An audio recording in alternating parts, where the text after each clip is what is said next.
Yo! Video games.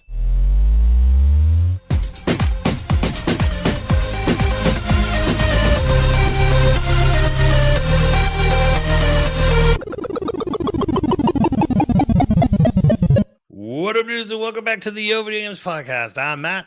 And I'm Andrew. And once again, thank you to all our generous patrons for keeping us going for over 450 episodes. And yeah, just sort of apologies for last time. We were literally recording and I lost power for almost a week. Yeah, So, and then snowstorm hit me, and luckily I did not lose power. But luckily, we don't have to worry because climate change isn't real, apparently, I guess. So this could never possibly happen again. But anyways, besides that point, if you're interested in becoming a patron at any level, please check out patreon.com/EOVideoGames podcast. Due to the week is Selassie. Thank you, Selassie. We appreciate you. I think you've been due to the week before maybe a year or two ago, but thank you so much for sticking around. We were expecting a snowpocalypse. Snowmageddon is what they were calling it around here, and no, it was fine. I could use that Snowmageddon, right about now. Yeah, it'd be great for you. Which 70, by the way, there was a thing 75 years ago, like a few days ago or something. It was like 75 years ago was the first recorded snowfall in LA history. Huh. But like it was 75 or it was like in the 40s, I think. But lo and behold, we jump ahead today, and that ain't happening. Not happening. That ain't happening. It's drier than Shapiro's wife. Jokes. We got jokes. Oh God. But then again, have you seen Shapiro's wife? No. Maybe he's just not putting in the effort, I don't know. I don't know what she looks like. She could be a very nice lady. I have no idea. So we got some news happened kind of a few days ago that sort of shifted what this episode was going to be about. No, don't get it wrong. As we're recording this, like supposedly the Switch 2 is getting revealed on Thursday. A lot of people are saying it now. Yeah. Microsoft has confirmed a big Xbox Direct, but that's next week. Well, CES was a mess.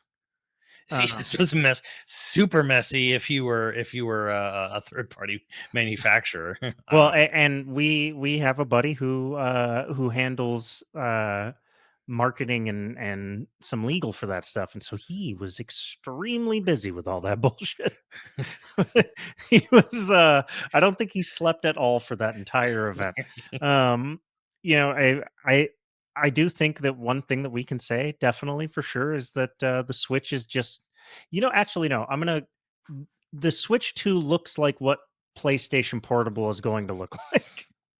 Like the new PS Portable? Yeah, when PlayStation announces their new portable, it's gonna look like it was ripping off Switch 2. That's what it looks like. Yeah, I mean, it looks like PlayStation Portable. I guess it'll be more easier to talk about this stuff, when it's hopefully when it's actually officially announced. We'll actually know. The thing is, though, and I'm going to say this for anyone who's maybe just a podcast listener, they don't follow my streams or whatever or anything else. I'll just say it again here. Here's my prediction. Here's what I am predicting. This is my source. I have no sources. This is prediction. My sources. I made it the F up. Tales from my a-hole. The streak continues. 2 episodes in, no cussing. My prediction is this: sometime this month we will get a lifestyle trailer. I think people are thinking a giant Nintendo Direct is coming this week. It's not a Direct. It is a lifestyle trailer. So you're going to see a bunch of yuppie pricks, going to rooftop parties and skateboarding, and going to the park and like, yo, bro, check out my Switch 2. And they're going to snap it off magnetically. People sitting in the back of a van, all this gobbledygook. Where you'll see offhand mail. People be sitting in their apartment in which there is almost no way a person their age could afford in this. They're in Brooklyn in a 3-bedroom apartment. Right. Exactly. So you'll be seeing off-screen footage, people playing on a TV, people playing tabletop mode, people playing portable, people like, here, have my Joy-Con, I have this Joy-Con. And the footage you'll be seeing is all going to be like off-screen or like cropped. So you see the system, like the whole system, and it's in the middle of the screen. You'll see the footage of the game. So you'll probably see a new 3D Mario, a new Mario Kart. It will not be named. We won't have any info or details about it. It's a lifestyle trailer. It's made to sell people. It's going to have some poppy poppy rockish upbeat song that they licensed out to people. Yeah, yeah, yeah. I mean, it probably won't be YouTube, but yeah, just imagine something like yeah, yeah, yeah. A Come on, decade Mr. ago, it was called Bone. Pretty People Playing Things. Yeah, pretty people playing things. It's going to be a pretty people playing things trailer. And You will get tiny glimpses of the next Mario, 3D Mario, the next 3D Mario Kart. You'll probably see Elden Ring. You might see like Final Fantasy 7 remake on it. You'll see some Cyberpunk would be my guess. Maybe Red Dead 2. That seems to keep coming up for some reason. Um, probably but yeah, because it's resource intense and they're trying to show that this has got all the resources you need. right. So you'll see just off-screen footage like that. It'll be like a 2-minute trailer. Can I That's can I just say that I mean it's definitely bigger than the Switch one. You can see Yeah, that like it's bigger. physically will be Yeah. be bigger. You'll Uh be able to glean that kind of info out of it. But yeah, you're gonna get a lifestyle trail. It'll be like 2 minutes. There'll be no info. There'll be no price. There'll be no release date. There'll be no game announcements. Nothing. why are they Lifestyle calling trailer. it a handheld? It's a hybrid. They It's a call it lap it's a lap gaming a system. hybrid. Then you will get a hands-on media blowout. You'll have like a big stage presentation with hands-on media following in May. Right. And it'll come out in June, and that is my prediction. You think it'll come out see, I sort of think they're gonna blow the lid off and be like it's coming out in April. I mean, that would still be within, the next fiscal year. Yeah, it would still be the very beginning of next fiscal year. But it also means that you're gonna see maybe more at least whatever launch game's gonna be. I mean, you could theoretically have like a big press blowout in April, and then it comes out in May. That's true too. So, Yeah, early May. I could see that. Um, so that's gonna be the differences. You got a finger to the pulse of Nintendo. You're probably much more correct than I am, and I'm gonna go with slightly riskier. We're gonna do the pull-out method for me, and I'm gonna say late April, early May at the latest hmm, is I when see. it'll launch. Hmm. If they really do show something Thursday, if they really do go like Thursday, this is the lifestyle thing.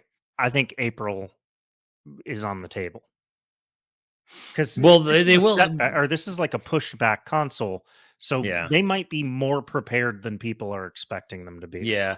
Well, there's also the issue of like they still have to have a media blowout day for it because they still will have to have okay, well, what is the price? What is the release date? What is what are the launch lineup games? They still have to have that. Now That's you true. could say they traditionally always have a big Nintendo Direct in February.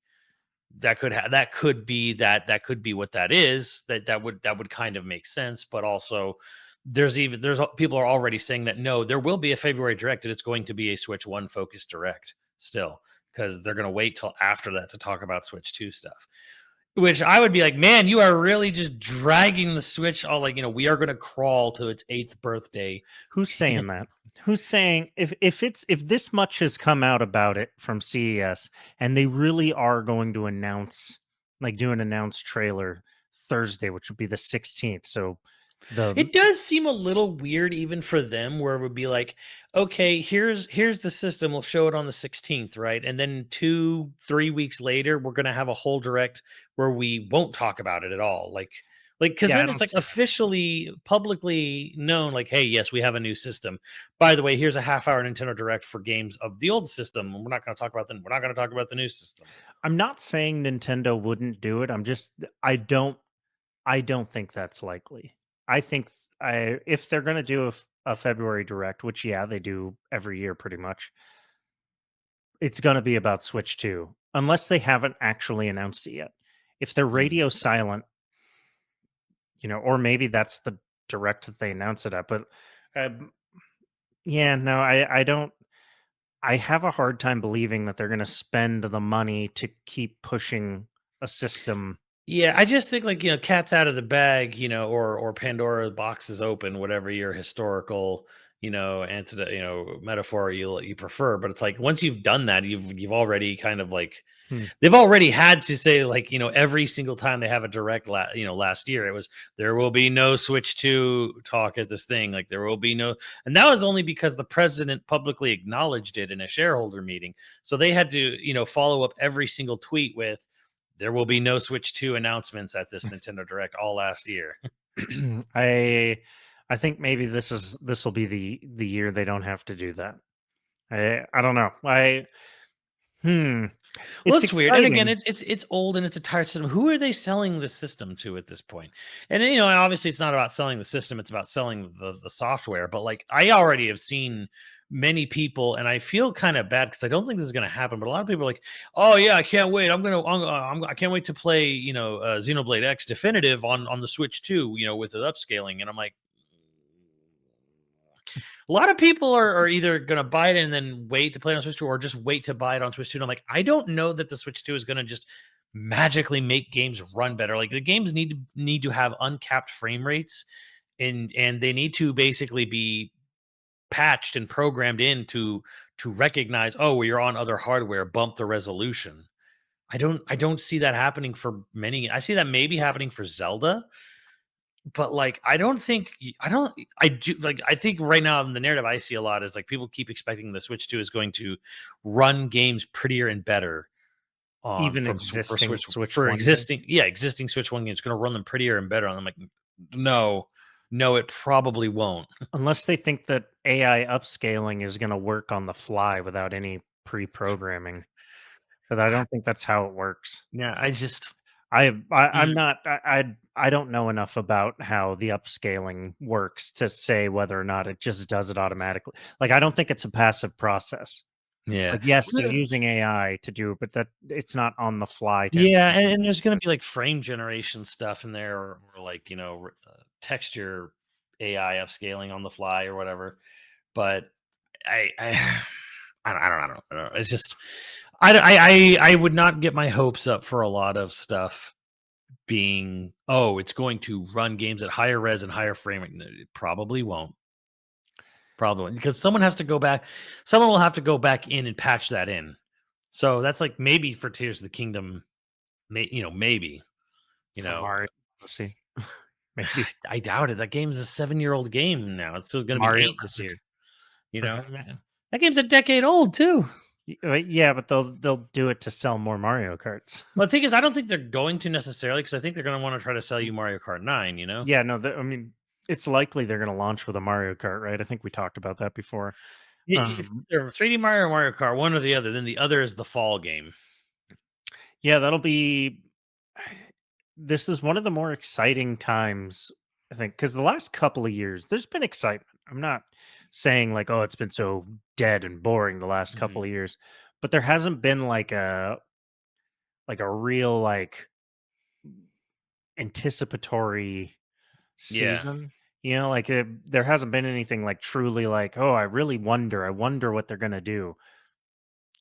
And every time there's a new console, no matter how much, I mean, PS5 Pro, even I was anticipatory, but like, eh, it's different between pro consoles and like a new console, right? Yeah. A new console is always going to be at least somewhat exciting. So I don't know, Yeah, them I'm jumping jonesing for in the announcement. them jumping into a much more manageable, jumping into something where this is something that people can easily downscale to run. Because right now you have to put some miracles into making a game run on the Switch, and now it'll just be like now you could just put the PS4 version on it. Yeah, and I do well. And the funny thing about that is as we've said before, most PS5 games so far run on the PS4 pretty good. Not even bad, like pretty good. Yeah, So there's a lot of third party games that could yeah. probably run on the Switch too. Um, It'll be an exciting year for them, but you know who it's not going to be an exciting year for? Ubisoft, Ubi Booby, Ubisoft. Ubisoft. They're having man, they're having a rough time, and I think, yeah, and I think at the end of the year it was just kind of like the white flag was basically up. Um, which, being a French company, they're used to. You know what? You can Jokes, make that joke, okay? But jokes, over history, the French have been the most successful military ever. Joke- Like they are hardcore. They just had a really bad time in World War II, and that we just won't let them live that down. And I'm not saying we're wrong for that. Just saying historically it's incorrect. Jokes. Anyways, yeah. So this was happening like a month ago, where they were like, the talk behind the scenes unofficially was that Tencent was looking to buy Ubisoft. Well, Yves Gelmont and his family hierarchy that runs Ubisoft was going to sell to Tencent. However, it sounded like talks were not going well, and it seems like, well, I mean, all but confirmed, just about the talks blew up because he wanted to sell to Tencent, and he and like him and like two others, like the top three cronies, wanted to keep their positions and remain in power and dictate on how Ubisoft is the side of the business is run while selling to Tencent, which Tencent was like, no, well, apparently was pretty obviously like, no, like, if we're buying you, you're gone. I thought so. I thought Tencent had made an investment, and they were basically Well, acting they as made Ubisoft's investments. doorway to Yeah. China in Well, return for that investment. they have pieces of they have their thumb in every pie. It's just this Yeah, was going to be a full blown sale. buyout. Yeah. The thing is, right now, all they're saying, I think their official line is that they're not for sale. They're just seeking new investment avenues. But the thing is, by all, okay, even if they don't sell, they're probably going to sell some franchises. Now, it's not going to be Tom Clancy.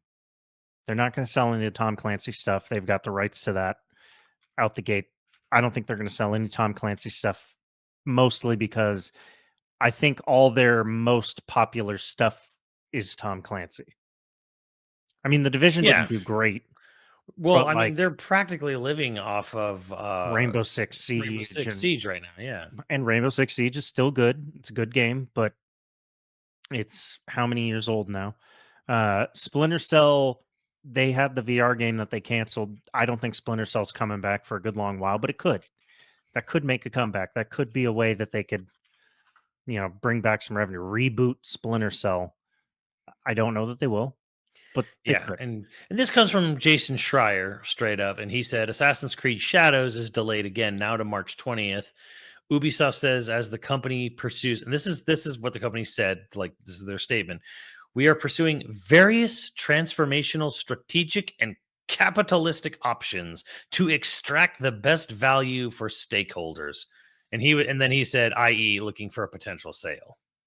And that word salad is so gross, where he's just kind of like, I'm looking for something. I'm looking for strategic and capitalistic options to extract the best value. Like, truly, gaming is not an art form. It certainly isn't for the publishers. To be fair to him, he probably didn't mean capitalistic in the negative connotation. He probably meant it in raising capital, meaning investment. Obviously, but it's But just like kind there's of a like, lot of I've seen a lot of people making posts being like of course the evil corporate guys charging for capitalism, and it's like it's there's so much nonsensical arguments that happen on social media that I wanted to be clear that like he's probably not trying to make a well, political I statement. think the thing is that no, he's just, I'm trying to find the best. I'm trying to find who's gonna pay the best. How can I, or how can I make myself appear the most valuable for people? So that they'll buy me. Um, Yeah.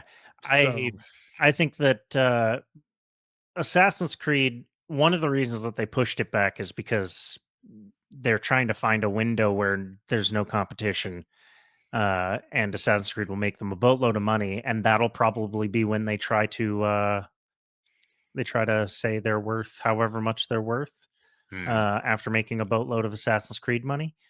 I'm imagining that's probably the strategy there, right? Right before end of year. It's definitely, well, the thing is that there's also another angle to this.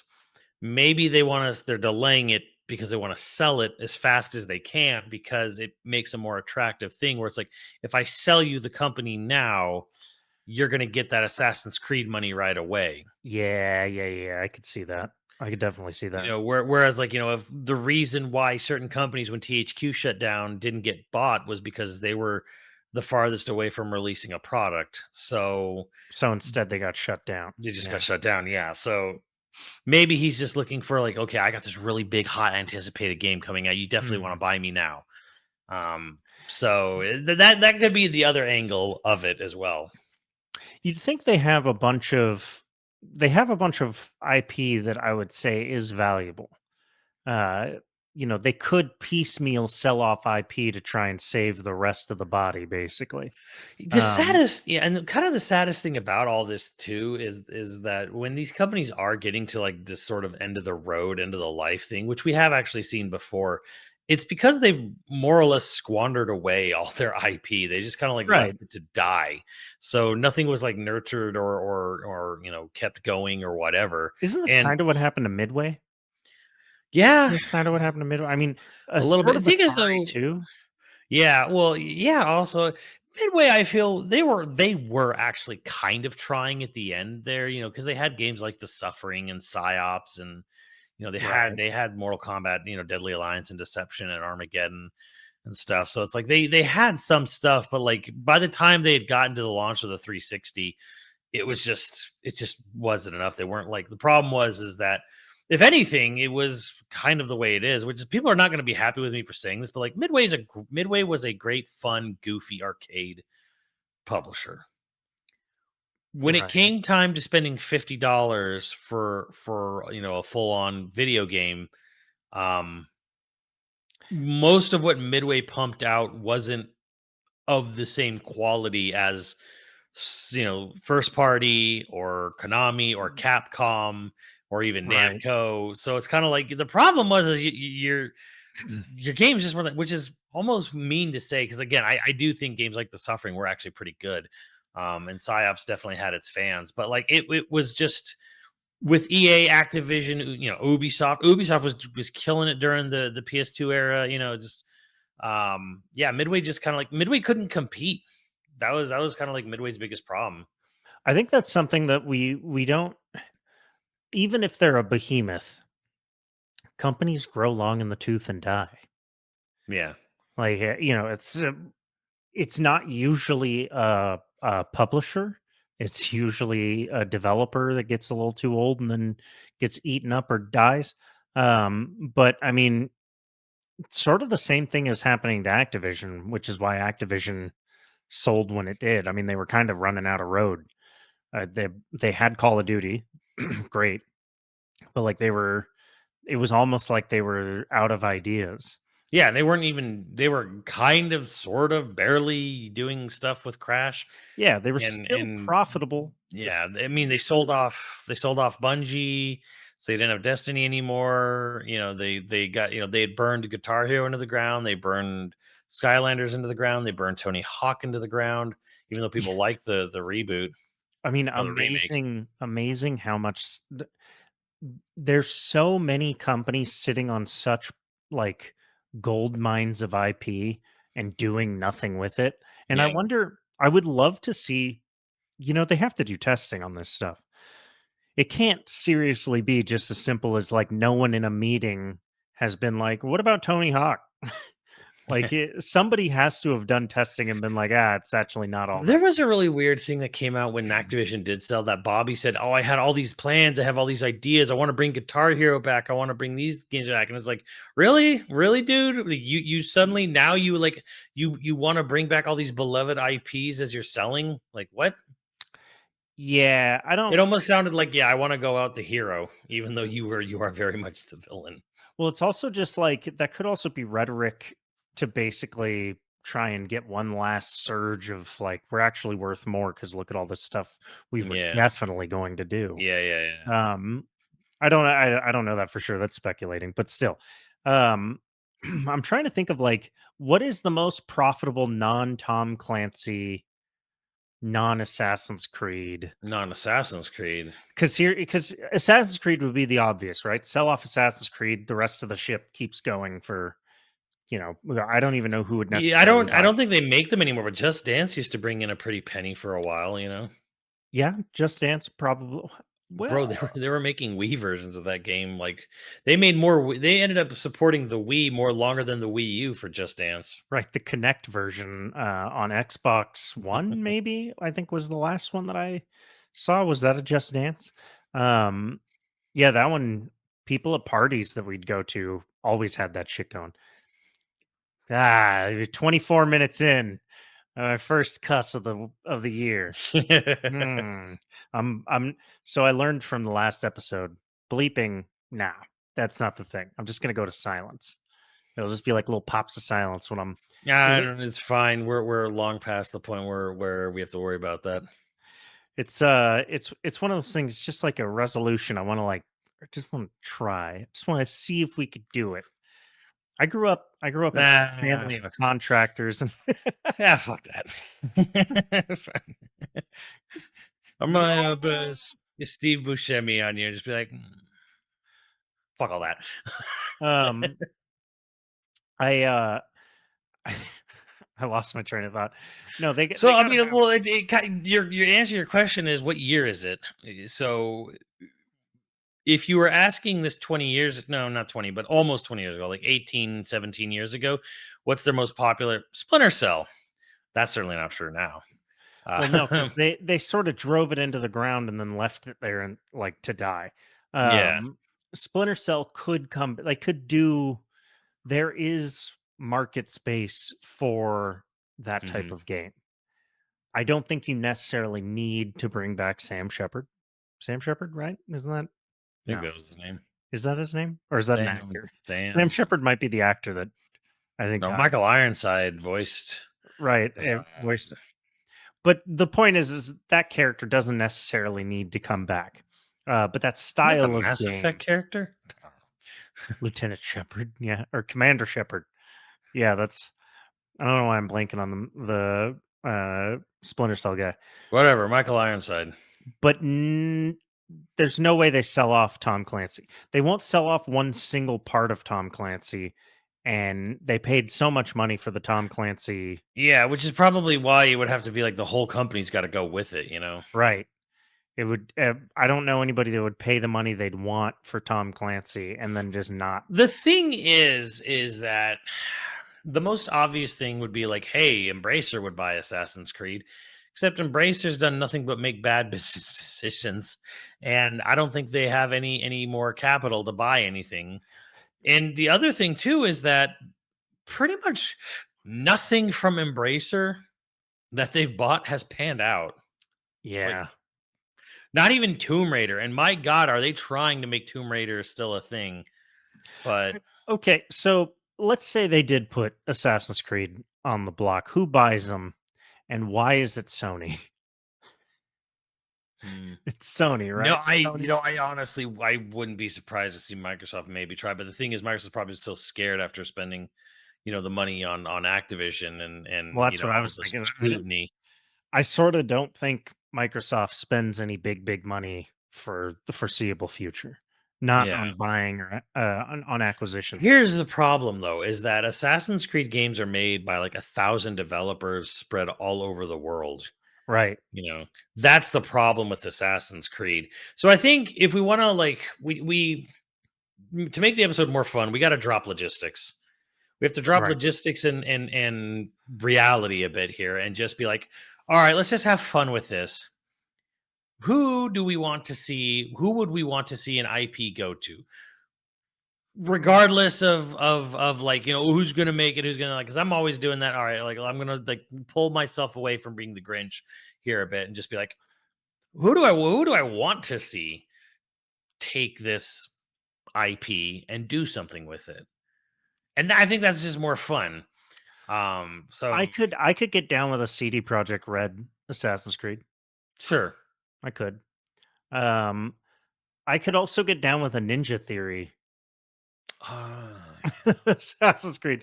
Let me see here. Now, how was Rise of the Ronin? One day I'm gonna have to actually play that game and find out. But Rise of the Ronin. Uh, what little of it that I had seen, um, it looked fun, yeah, but it didn't look amazing. well, that is Team Ninja's open world Japan game, but I don't know. Is that well? That's Team Ninja or Ninja Theory. Oh, I'm sorry, that was Team Ninja. I was thinking Ninja Theory. Ah, Ninja Theory. You want Ninja Theory to do Assassin's Creed? Yeah, because that's the. Let me see. They Hellblade. did. Yeah, Hellblade, but they also did like other action They games, did which Enslaved, which was actually pretty dang good. Um, they did that they did fucking DMZ or DMC. yeah. They did The DMC. remake. No, they did Don't they? Heavenly Sword. That game sucked. I don't think that. Personally, I'm a little lukewarm on that whole company altogether. I think Enslaved and DMC are actually their best games, and most people hate them for DMC. But Well, I I'm liked like, Hellblade. it's actually probably their best game. Um, Well, my understanding of DMC was that the action and stuff like that was fine. They just didn't it like is. the rebrand of Don't. Yeah, yeah, Um, yeah. It was just how the characters in writing, and Alex Garland is actually kind of a hack writer. I'll stand this. God damn it! um, I I know people love him, but man, that man cannot write a third act. Yeah, he has a hard. Well, because he's a guy that really likes questions. He likes questions much more than answers. He's in that same school of theory as J.J. Abrams, but Yeah, instead of J.J. Abrams being, J.J. Abrams is all about the mystery box. He never wants to open the mystery box. He just tells you, he hints at what's in the mystery box, and you go, wow, but you never open the mystery box. He never owes you an answer. He never gives you is so it's always it's sort of empty. It's like yeah. eating nothing but cereal. Like it tastes great in the moment, but you're gonna feel like absolute dog shit later. Um, Alex Garland is sort of the artsy side of that, Yeah, where like yeah. he loves to ask questions. Now, granted, I love Annihilation, the book especially, but the movie does a pretty good job of getting the idea of the book, and the book is full of like implications. Mhm. But then the book series goes on to answer those implications in some ways with even bigger, like, what? And in other ways, you're kind of like, I would have left that one alone. Maybe not Mhm. for that. Um, but the movie does a pretty great job of adapting it, in my opinion, in terms of like vibe and the question. Yeah, I think Annihilation was good, honestly, but Annihilation's I'm his just best thinking movie. like Sunshine and 20 Days Later, and there was They like fall down, yeah. another one No, where I I'm like, agree. yeah, the third act, I was like, oh my god, what did you do? Well, I had high hopes for Civil War, and Civil War was a nothing burger. There was a couple of really good scenes, and the cinematography was beautiful. But like other, if you took out two of the scenes of the movie, like the rest of it just completely collapses into like nothing. Mm, And the thing is, Kirsten Dunst does pretty great in every scene. Her acting is good. It's just that there's only like two, maybe three scenes where there's really anything actually going on, happening. I don't know how to describe it, but like he asks a whole lot of questions but doesn't want to have any answers. He's like, "Oh, I just want the discussion of what? Of what? Things are bad." but Okay. anyway, yeah, this is why I'm a little lukewarm on Ninja Theory. No, I think Doing Assassin's Creed in particular. well, I think Ninja Theory should do Watch Dogs. yeah, I mean, okay, so for the exact same reasons that I'm arguing that I think Assassin's Creed has gotten a little bit stale. I really liked Odyssey. Valhalla wasn't bad, but like Odyssey was like a Mhm. refreshing. I had gotten so burnt out on Assassin's Creed, and then Odyssey came around, and like I was genuinely like, oh, but I also didn't really care about the story outside of Mm. the historical character story. You know what I mean? Like I didn't. Whatever was happening. Who Yeah. cares? Um, Same with Valhalla to an extent, but it's getting long and it needs a refresh. And I was thinking like, oh, going to like instead of this pulled back style, now going into that like pushed in nitty gritty style could be interesting. Now, granted, would it work the best for Assassin's Creed? I will grant that no, probably not. That's not why people play it. But it would be an interesting thing, and Mm. I would like to see an interesting turn taken with the franchise. Watch Dogs, it works more for getting into like the nitty gritty and being pushed in, being more character driven, being more cinematic in its style rather Yeah. than open world. Like, yeah, all right, that works for Watch Dogs. But Watch Dogs is one of those games that like everything about it I should be interested in. And then every time I have gotten like I think I bought one of them because aren't they on like two or three? Yeah, there's 1, 2, and then there's Legion, which Right. I think was supposed to be more the more multiplayer-ish one. I think I bought 2. I own 2, and every time I've tried to play it, it's sorta like Days Gone where I'll play it for a couple hours, and then I don't play it for, like, a day or 2, and then I come back and I don't remember anything about it, so I gotta play the first couple hours, and then it's just Days Gone, I have tried to play 6 or 7 times, and the most I have ever gotten into it is, like, 5-ish hours. Everything about that game I should like, but it just falls apart for me. This is the same thing that happens with Watch Dogs, Hmm. and I don't know why. And I don't know if it's like an Ubisoft problem, like they've just sort of like everything Ubisoft does now. It's just too I think there's too much. There's too bloated and just budgets are out of control. And I personally think if you made a game that was as long and even as linear as say Prince of Persia Sands of Time, people would be fine with it. Yeah. Especially if you went and said, "Hey, it's $50, not 70, or 60 instead of 70." Like, I mean, I could see them. I mean, Prince of Persia making a comeback just in general is one of the most exciting things that's happened in the last few years. Um Actually, I wonder who would they sell Prince of Persia to? see, that's a good question there because yeah, like doing something with like really fun parkour, and just the general vibe of Prince of Persia. It's like, man, who I think Insomniac would be fun. And granted, that's I'm asking for Sony first party to gobble up Prince of Persia, but Yeah, uh, and sure, why not? uh I think an Tanya Insomniac, over at Capcom. yeah. You could get a real cool I think action if out of it. yeah, if you definitely wanted to go more like character action with Prince of Persia, yeah, you've got Clovers, over there in Japan, and Capcom would definitely be, yeah, I could definitely see that. But yeah, I'm kind of like Insomniac. I think would make a really fun Prince of Persia. What I'm Tanya thinking, would like be Sands of Time, though. That's what I'm thinking. I'm not thinking of any really other ones because I know they had Lost Crown, which was great, but it's a Metroidvania. And they had that roguelike Prince of Persia come out, right. but from I forget what indie dev, but yeah, for me, I'm like Prince of Persia is one of the more exciting ones. I would actually like to see Insomniac just take a whack at it. I I mean it's another Sony. Uh, when you think about it, like we're never getting another Beyond Good and Evil. We knew that before all this happened, but Mm, now just definitely not, especially not. But if there was going to be a company that was going to take it, like another Sony company, Guerrilla Games would mm. be cool to see them do a Beyond Good and Evil. Um, Actually, I have a wild pick for Beyond Good and Evil. oh, okay.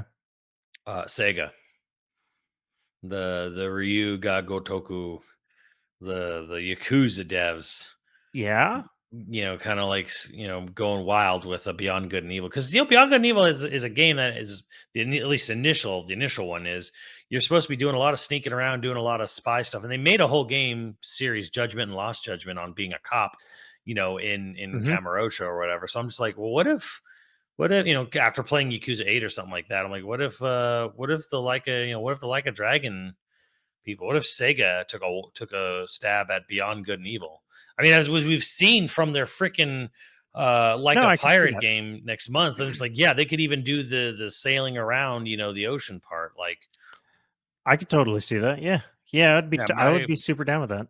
Um, that's my wild pick. Is I think I would love Sega, to Sega to grab the Beyond Good and Evil IP. one of my biggest problems is that, like, unlike you have an encyclopedic knowledge of current developers. I feel like every time I learn a developer who they are, within months they're dead. Like, I'm I'm the bad luck. Like, as soon as I'm like, "Oh, yeah, who is this? Oh, this developer? Yeah. Oh, they went out of business." Damn. Like, I'm sorry. um, so it's I can't learn names, I guess. Um, I'm trying to think, like, what's an old IP that Ubisoft has had, like, greater than 15 years ago? Like, truly Raymond. Rayman. I don't Everyone know. would see. Everyone would just say Nintendo. I actually would like way forward to just buy Raymond. Just as and make a traditional Raymond game, not a Rabbids game, but a Raymond game. Yeah, they could do it. Sony obviously has a team that's proven that they could do something fun with Rayman. What is it, Team Asobi? Yeah, Team Asobi Um, basically made a Raymond game for all yeah, they did. intents and They purposes. really kind of did. Um, eh, yeah, I don't. I'm trying to think of, like, old Ubisoft. Ubisoft. I mean, where we go really far back, it's kind of like a really weird hodgepodge of stuff that they've done. Yeah, they had other stuff. Like, their first Ghost Recon was in 2004. Good God, Far Cry was in 2004 as well. Their Well, first there's Splinter Cell yeah. was in 2002. So who would you like to see doing Far Cry? Ooh. I mean, okay. eh, I'm not really. What is the name of the guys who did? It wasn't Respawn Entertainment's not around, right? Respawn, they switched into something else. No, they're Are still they around. still owned by Electronic Oh, okay. I Yeah. was gonna say it'd be kind of cool to see Respawn do it because they did Titanfall and the movement. Like, if Mm, they went back to the old school Far Cry where you get injected with stuff and you move faster and you are beastly, that movement mm. pattern, I was gonna say id, it but would be good too. yeah, yeah. Either way, yeah, respawn or id would actually be But the actually thing is fairly cool. Respawn still has all the same guys that made Call of Duty a great shooter, and I mean Titanfall No, 2 because some of them have been split to go try to make Battlefield a thing again. mm, that's too bad. Titanfall 2 is one of the best shooters that has ever been made, and nobody played it. Um, oh man, 13's never coming back. Sort of came back, I guess, but it's because they did a remake. But Yeah, apparently a really trashy remake. 2003 and 2004 was just a real banger time. The early to mid 2000s, just a banger time for Ubisoft. Yeah, that's what they were. That was their peak, man. Peak Ubisoft was like Prince 03 of to Persia Stands I don't know, Time, Beyond Good and Evil, Rayman 3, Far Cry, Splinter Cell, Ghost Recon, first Assassin's Creed in 2007, but first Assassin's Creed's kind of ass. The second one's really great. Yeah, Um, the first one's not ass. It's just that it's not nearly as engaging it's as the not. It's second not good. one. No, it's not good. Worms Blast. Oh, do you remember Worms 3D? Yeah, but this Team 17, so that's not even Ubisoft. Yeah. I mean, they were just publishers. They published it. They were publishers on Ape Escape Pumped and Primed. For Europe, I believe.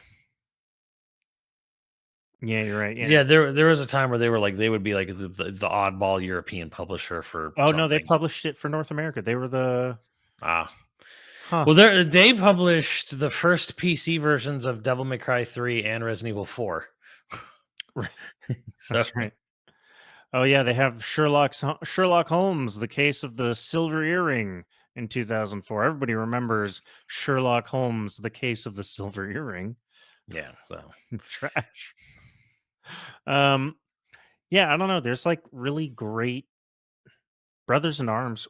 When's the last Brothers in Arms? Oh my god, Brothers in Arms, that's Gearbox. Holy crap. Do you remember the canceled Brothers in Publisher. Arms game but that Yeah. that they showed where it was like cartoonish? They had a Yeah, really yeah, yeah. cartoonish, like wacky, sort of irreverent Brothers in Arms, and then that got canceled completely. Well, do you remember what did it Free Radical did a thing with Ubisoft? Haze. Yeah, Haze, yeah. Um I You know, ain't nobody want Haze. nobody wanted Haze, but I remember being so excited for that. I remember being like, it's Free Radical. It's It's coming out gotta on be Ubisoft. good, right? And Yeah. Ubisoft again in the mid to late aughts now, we're like, oh, it's gonna be amazing. It was not. It's not amazing. It's not amazing, and I think it killed Free Radical. When did Free Radical just stop being? They got bought by Crytek, and then they basically got dissolved. They like slowly sunk into oblivion. The really sad part was they actually tried to revitalize Free Radical, and they got shut down again before they Well, even Free Radical finished their made product. several of my favorite. Like I really liked Second Sight, and they Second Sight's obviously good, made and Time Splitters. Time Splitters 2, and Future Perfect, all great. I mean, some better than others, but all great. Yeah. Um, but yeah, Haze. God, I remember Second Sight. I played the hell out of over a Christmas break one time, and then I was so excited for Haze, and just oof. And then Haze. Haze was Haze. Well, okay. The thing is Haze isn't like god awful, makes you want to quit gaming forever. Bad. It's not, but it's not as good as Second Sight. Totally different game. Obviously, it's not the same, but it's just not as good. Um, yeah, and Ubisoft in the 2010s. Let's see what Ubisoft's got going on in the 2010. Their early 2000s, they really killed it, and then everything becomes. Oh, they had Kind a of just Scott becomes. Pilgrim game. Yeah, they published that. They kind of become like an Assassin's Creed publisher for a while. There's a really interesting IP that they would be nice to see. Not off the first, but the second one. Do you remember Red Steel? I think Yeah, Red Steel is poised to make a comeback. We could use the Joy Cons for Red Steel 3. Red Steel 2, obviously Red Steel 1 was sort of like, it's where people really got familiar with the Ubi bullshot. Um, yeah. but like Red Steel 2 was actually pretty dope. That's a pretty cool game. And but unfortunately, like the well was so poisoned from Red Steel 1 that nobody was interested in Red Steel 2. So even though they completely changed everything about it. But yeah, I think Red Steel coming back would I because frankly, let's be real here. I don't think we get enough stylized, especially with like cell shading or soft shading or anything like that. We don't get enough first person shooters like that. I mean, yeah, we got Gearbox and we got Borderlands 4, I guess. But like that's not what Red Steel is. I'm sort of wondering how Borderlands 4 is gonna do because it feels like it's being pushed out to die. Like there's not really a lot. Like there's no hype behind it. It feels like. I mean, people kind of bounced off 3 pretty fast and then that movie and Yeah, yeah, the movie killed the franchise. Oh god, the movie. Can I tell you guys? I'm gonna tell I'm gonna tell the internet a secret. Uh, my wife really loves Borderlands. Really loves the game. Borderlands. She played every one of them. 3 the least, but she played the absolute hell out of 2. Uh, so I have been telling her that the movie was apparently very good. you asshole. We haven't watched a trailer or anything. I'm like, yeah, it's supposed to be like killer. Look at this cast. And I say the cast, and she's like, well, Kate Blanchett's maybe not my first choice. This is like, oh, but it works in the story. Apparently, it's like super good. And she's like, okay, it's not the cast I would have picked. And I was like, no, it's not the cast I would have picked either. But apparently, they're just killing. I've been like hyping it up, and it's supposed to come to Prime. It's for rent right now, but I'm trying to make it so she doesn't see it till it's free because I don't want to waste the money on a good 2 hour break. It's, Let us know how that goes. Couch Lord Andrew incoming. I I have been she quit social media before I did. So it was pretty easy to keep the cat in the bag. Oh my god.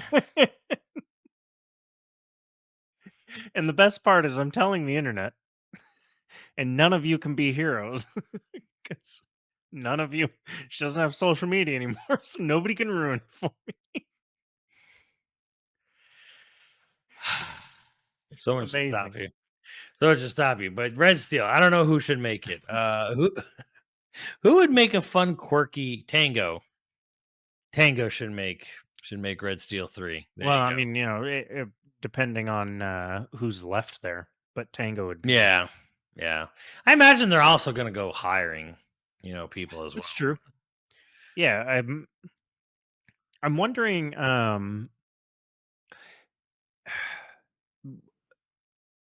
I'm trying to think of like other Ubisoft games that Tango or like. There's got to be like who do you think is like the. Well, you're gonna say Monolith Soft, but I was gonna say like who do you think is the best? You know, underappreciated dev right now. Like in the whole game industry? Yeah, like who's being slept on? Oh man. Who's being And then what do you give them? I'm more inclined to say like there's a lot of devs who are like so close to perfection, but they're just like not. They're like holding themselves back, or they're just like making just one crazy, like one stupid decision is holding them back, kind of thing. I'm more like that. Okay. Uh, And why are slept we giving them Tony Hawk's or Tom Clancy's Hawks? Hawks. What? Well beloved Tom Clancy's Hawks, Hawks 2, and now Hawks 3. What is the most slept on developer? Kind of a hard choice, I suppose. Slept on, like as a dev. Yeah, like Um, people just don't appreciate how talented these devs actually are.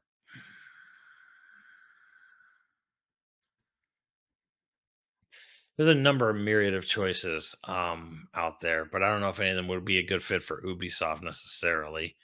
Um, That's fair. because Falcom has an insane workflow, I think, but I don't know if it's necessarily a good thing. But they pump shit out. They make the East games, Legend of Heroes games. Oh, I would give a zombie U to Tango Oh yeah, because Zombie I U Tango would be good. I liked I liked Tango's. Well, I mean, I guess they're not technically zombie games, but I think they're dead now, but Volition was is Volition was. Volition dead? I think they're dead now because yeah, that reboot, the Saints Row reboot was such a bad idea, and they all kind of knew it too. Sadly, like I think Matt did it. Everybody knew. I think Matt McMuscles did a really good deep dive because he got people from the game to talk about it. But Ooh, yeah, they're defunct as of 16 months ago. yeah, Now known as Shapeshifter Games. before that they were actually they were a pretty fun developer. Yeah, they were. Yeah, I liked Volition.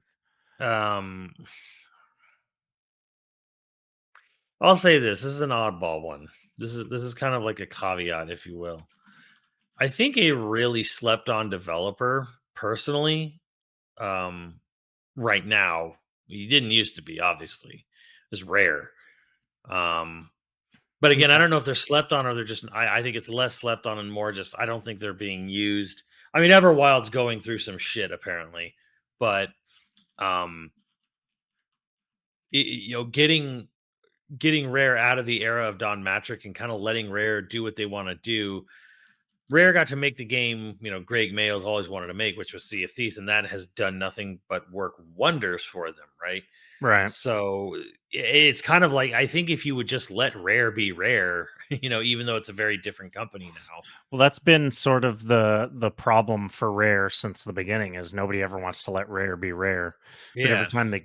every time they sneak it in, they win big. I tell you right now, I don't know because I think they're up and coming. Let me get the name of the company because this is like a one to watch out for. Um, this company is called. It's not S Game. Is it S Game? Yeah, it is S Game. It's just called S Game, and they're making Phantom Blade Zero.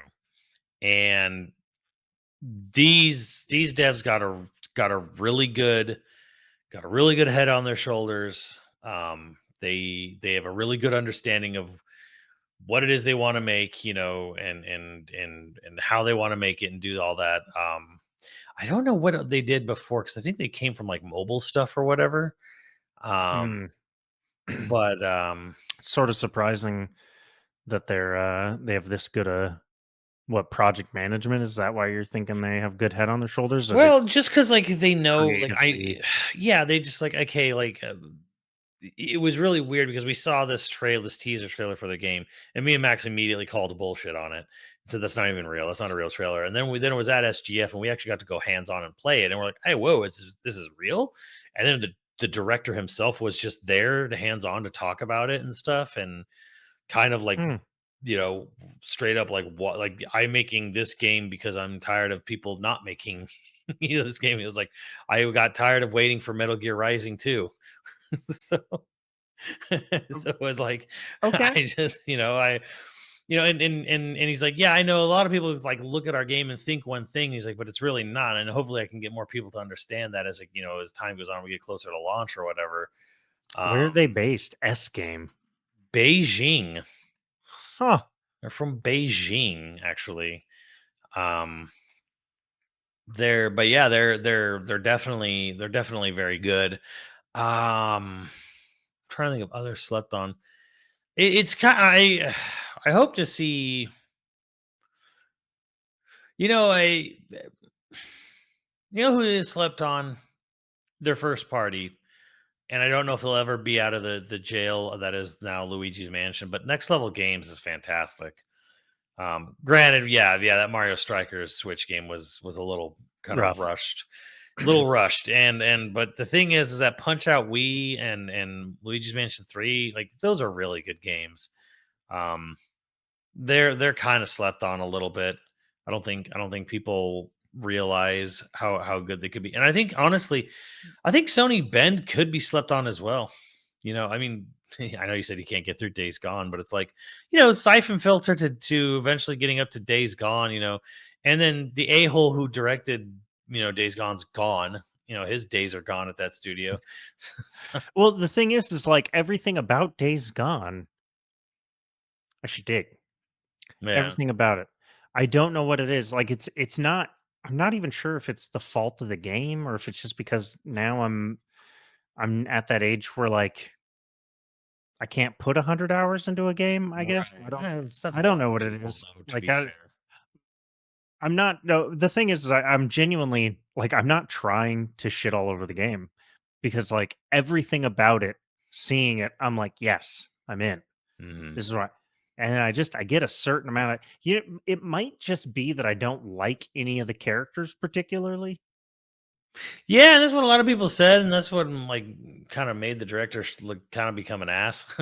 Yeah, And like I people, don't really like any of and I don't mean like I don't have to like the person. The person doesn't have to be likable, Mhm.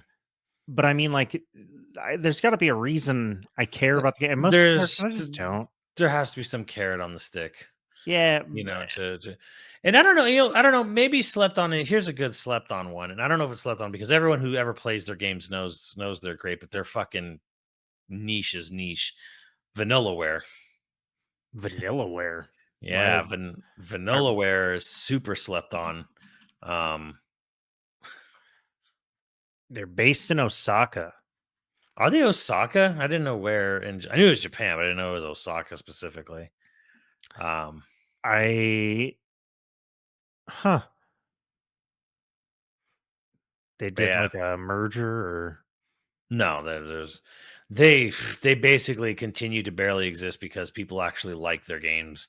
Because they did oh Unicorn right, Overlord Unicorn last Overlord, year, yeah. which was Hmm. literally Ogre Battle because Ogre Battle wasn't being made anymore. Um, 13 Sentinels, Aegis Rim.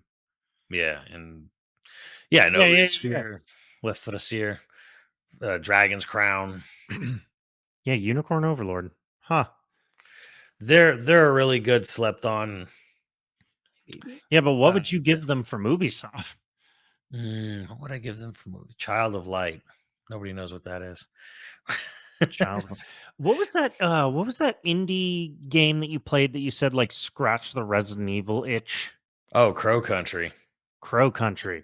I gotta write that down because I keep meaning to play it. Oh, Crow Country's great. So Crow Country getting the money to make a zombie U game from Ubisoft would be sort of amazing. It'd be interesting if they made it like a PS1 style survival horror game Yeah. rather than a first person shooter. Yeah, although I don't know if I can ever go back to fixed camera angles in that style. I don't know. We're gonna find out with Crow Country because isn't Crow Country that style? Yeah, but you can rotate the camera because it is all 3D. Hmm. It's like PlayStation 1 era, but it's like you can make Turn the and camera go left and right. hmm. I in closing because we didn't get to talk about it too much, but to end the episode on a more of a high note, since Ubisoft's, it sounds like Ubisoft just might not make it. Somebody's gonna buy their stuff. There's no way they just sort of collapse. Um, but to end on a high note, there was a couple of indie games. Or do you want to do a whole episode on indie Mhm. developers and what they're doing right, like narratives, indie narratives, and why they're Right. Yeah, we were gonna talk. Yeah, I was saying this before, we lost the power or whatever.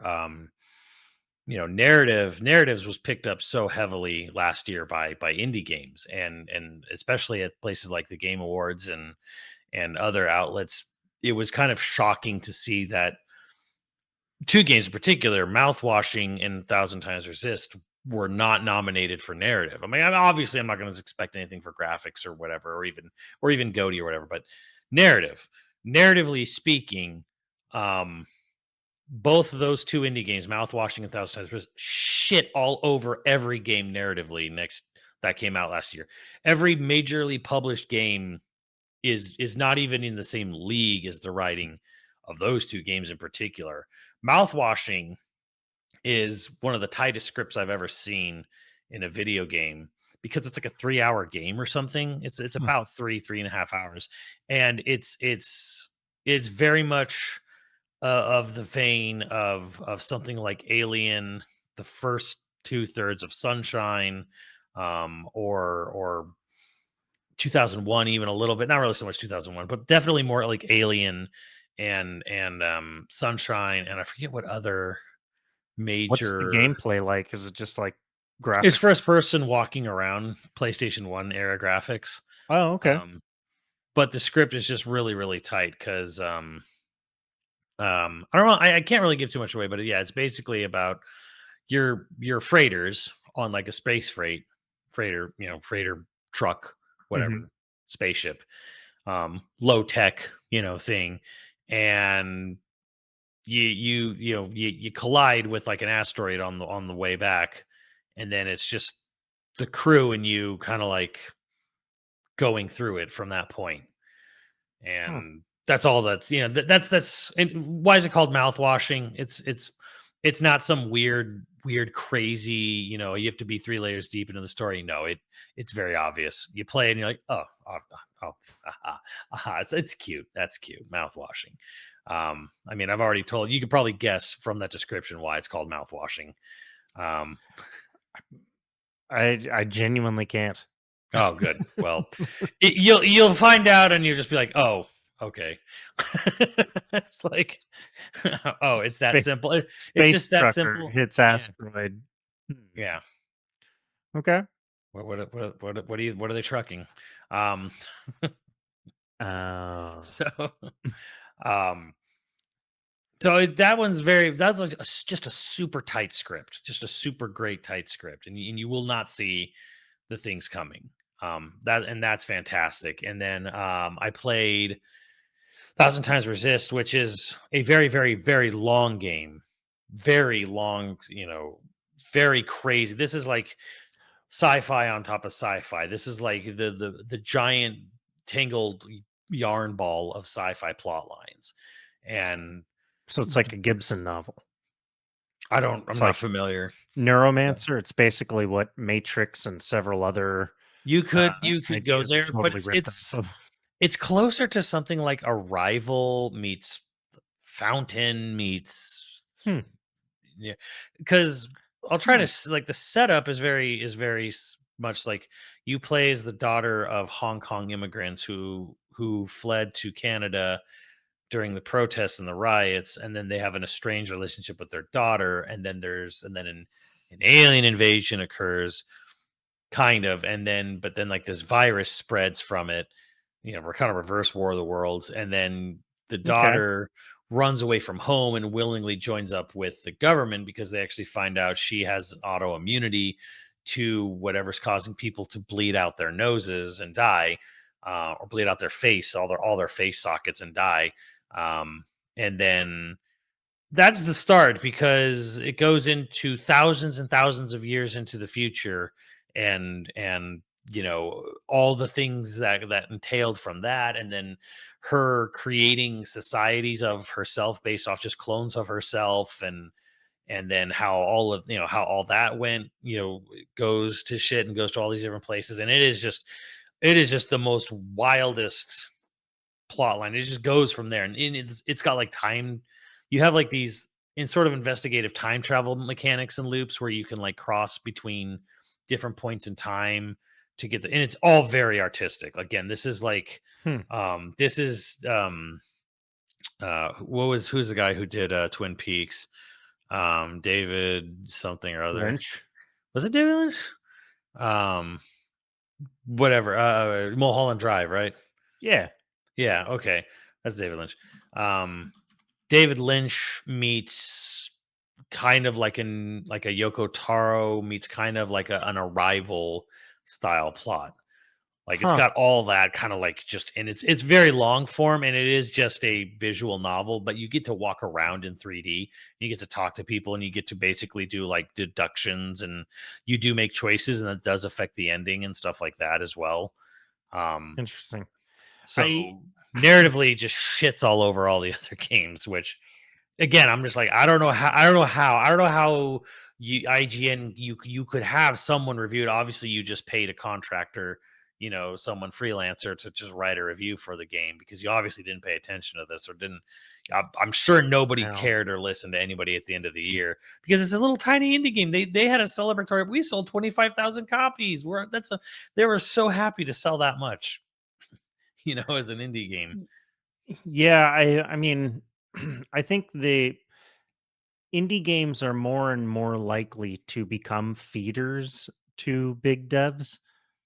Because my understanding is that indie games actually weren't feeders before. Like you couldn't just make an indie game and use that to get, Hmm. a bigger seat at the table type thing. I I think nowadays, if you're a successful indie dev and someone is just like wants to poach you, you're probably most indie devs' first reaction is no, no, thank you. Well, yeah. Yeah, because if you're doing well enough to want to get poached, you probably don't need the money, Yeah. you know, Oh, you mean hopefully. go become part of a salary for a studio that's probably going to shut down in 4 years when the publisher gets bored and needs to like make their stockholders happy? Yeah, no. And won't let me make the games that made me a Yeah, get like anyway. Yeah. if you're a successful indie dev, what does mainstream publishing have to offer you? And the answer is absolutely fucking nothing. Because you lose creative freedom, you lose residuals, you lose your voice, you lose everything. There's no advantage to it. I mean, you probably get quite a bit more money, but I'm not gonna judge. I here's don't know the all the okay. decisions. Well, granted, I mean, well, let's talk about like if you're the the furry who made Lethal Company, and you're just sitting on $30 million of your own personal wealth Well, yeah, for making Lethal Company. It's like, do you want to come work for us for 60,000 a year at this company? No. It's fair. Yeah. Uh, it- but I would say that that's more rare than like the it's writer rare. of this game, A Thousand Times Resist. They go like, "Hey, you wrote a really wonderful game. Do you want to come write? Join this writing team for blah blah blah." The Is much thing more likely is, than I mean, yeah, there is that aspect too. But then, I think like three people made Thousand Times Resist or something like that. Maybe it's more. yeah. I might be misremembering how large or small the team was for that game. But it's also kind of like you play that game and you know that no one on earth is going to hire. I forget her name because she goes by like a handle, Mhm. I think. But like there is no place on earth that is going to take her ideas and listen to them and go, yeah, that's fine. Oh, you want a game that directly references a Hong Kong protest? Mhm. About and she is estranged from her parents, and like you openly, like there's at one point where you're like walking around in her room, and she has there's like a vibrator on the bed. And she's like, yeah, mom really hated that. She'll hate this. I'm gonna like run away from home, leave that open on the bed just to piss mom off. Like even a joke like that kind of thing. Um, but just the very nature of it, like, oh yeah, and it's going to be about this, and then there's going to be all this. There's going to be like murder and suicides, and we're going to talk about like real world political event. No, no one's going to. Nobody's going to look at that and say, yeah, sure, let's take your ideas. What are you talking about? Neil Druckmann. Neil Druckmann would hire that person. Yeah, but he had to earn his way there. Like No, that's true. he started. He'll get him in there. He's definitely the guy that have a close up of a vibrator on a bed. Talking about mom hates this. Maybe a butt plug. Probably a butt plug. On that note, we've got patrons to thank. Butt plugs. If you're interested in becoming a That's such a patron fun at any word. level, it is a great word. I don't know anybody who doesn't like to say it. There's priests that love to say it, probably for different reasons. If you're interested in becoming a patron at any level, please check out Joke. patreon.com/YoVideogames podcast. Joke. Dude of the week was Selassie. Thank you, Selassie. And our producers for this episode are Dragon Wolf Makoto, Osnite, Zybernite, Skronami, Kroy35, Hyper Viper 89, LCL Mayhem, and Ziggy Z. Thank you, dudes. We'll catch you next time. Later, dudes.